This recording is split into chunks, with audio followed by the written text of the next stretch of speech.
Hello friends, नमस्कार and welcome to समाधान। और जैसे कि साथियों, आज से 69th बीपीएससी का मेंस का एग्जामिनेशन शुरू हो चुका है।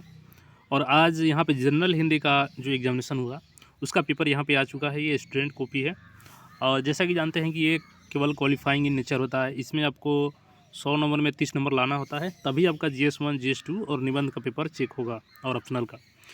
तो यहाँ पे इस सब्जेक्ट को कैसे आपको प्रिपरेशन करना है, इसके लिए यहाँ पे इस जो 69 आज का पेपर है इसको समझना ज़रूरी होता है। जो भी 17th बीपीएससी देने वाले हैं, यहाँ पे देखेंगे तो 3 घंटे का आपको समय मिल जाता है। और पहला जो है इसमें निम्नलिखित में से किसी एक पर लगभग 500 शब्दों में एक निबंध लिखे। यानी पहला चीज़ यहाँ पे एक आपको ऐसे आएगा निबंध लिखने के लिए। तो यहाँ पे निबंध आपको लिखना होगा। यहाँ पे क ख करके च तक आपके सब्जेक्ट दिए गए हैं। इसमें से किसी एक पर आपको 500 शब्दों में लिखना है, जिसका 30 नंबर आपको मिलेगा यहाँ पे। जैसे युवा वर्ग का मादक द्रव्य सेवन, कारण और समाधान।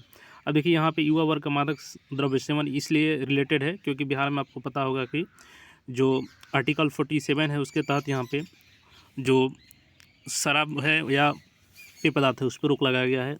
इसके हिसाब से ये इम्पोर्टेंट था, तो करंट इशू को भी इसमें दिया गया है। दूसरा चीज़ यहाँ पे उससे रिलेटेड है, तो मातृभाषा का महत्व है। जैसे अभी देखेंगे तो बहुत सारे जो सुप्रीम कोर्ट में भी आया जजमेंट को कि 4 से 5 भाषाओं में इसको दिया जाएगा ट्रांसलेट करके, तो ये भी इम्पोर्टेंट है।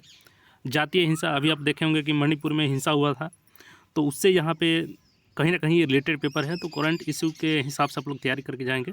तो चूँकि ये क्वालिफाइंग पेपर होता है, आप अगर प्रीवियस ईयर पेपर भी देख लेते हैं तो आपको यहाँ पे डरने की ज़रूरत नहीं है, लेकिन आपको पेपर देखना होगा कम से कम प्रीवियस ईयर। अब जैसे यहाँ पे है वसुधैव कुटुंबकम, जैसे कि अभी देखेंगे तो G20 में भी आपको वसुधैव कुटुंबकम का यहाँ पे उससे रिलेटेड है। आदिवासी जीवन और संस्कृति से यहाँ पे भारतीय वैज्ञानिकों की उपलब्धि है, जैसे अभी चंद्रयान 3 लॉन्च हुआ। तो इस कोई भी टॉपिक से यहाँ पे आप डेली पेपर भी देखते होंगे तो अच्छा खासा इस पर निबंध आप लोग लिख सकते हैं, जिसका 30 नंबर आपको यहाँ पे मिलेगा। उसके बाद यहाँ पे जो 2 नंबर प्रश्न है इसमें आपको 15 नंबर का ये है, और इसमें आपको सारांश लिखना है इसका, और सारांश लिख करके शीर्षक देना है। जैसे यहाँ पे दिया गया है कि ज़िंदगी के असली मज़े उनके लिए नहीं है जो फूलों की छाँव के नीचे खेलते और सोते हैं, बल्कि फूलों की छाँव के नीचे अगर जीवन का कोई स्वाद छिपा है तो वह भी उन्हीं के लिए है जो दूर रेगिस्तान से आ रहे हैं, जिनका कंठ सूखा हुआ, ओठ फटे हुए और सारा बदन पसीने से तर है। तो ये यहाँ पे इसका शीर्षक देना है आपको और इसको शॉर्ट में लिखना है।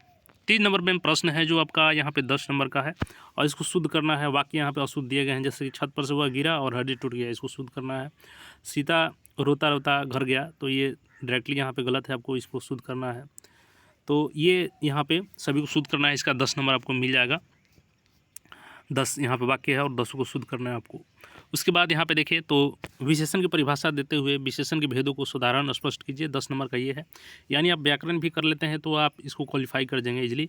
उपसर्ग या प्रसर्ग में निहित अंतर स्पष्ट करते हुए संस्कृत के उपसर्गों पर उदाहरण सहित प्रकाश डालिए, मतलब दोनों में से कोई एक लिख सकते हैं। संज्ञा की परिभाषा देते हुए उसकी भेदों की यहाँ पर उदाहरण उल्लेख कीजिए। तो 2 व्याकरण से यहाँ पर देखिए 20 नंबर का क्वेश्चन तो यही हो गया। और उसके बाद से यहाँ पर देखेंगे तो 5 शब्दों का यहाँ पे 2-2 पर्यायवाची शब्द लिखना है। जैसे गृह हो गया, अहंकार हो गया, शत्रु, हाथ, सूर्य हो गया। जैसे सूर्य का यहाँ पे बहुत सारा नाम है तो डाल सकते हैं। स्वर्ण हो गया, वृक्ष हो गया, वन हो गया, मेघ हो गया। तो इनका यहाँ पे आपको 5 का 2-2 पर्यायवाची शब्द लिखेंगे तो 5 नंबर यहाँ से आपको मिल जाएगा। 7 नंबर जो प्रश्न है यहाँ पे ये भी 5 नंबर का है। संधि विच्छेद करना है आपको, और यहाँ से 5 नंबर इजीली आप ले सकते हैं।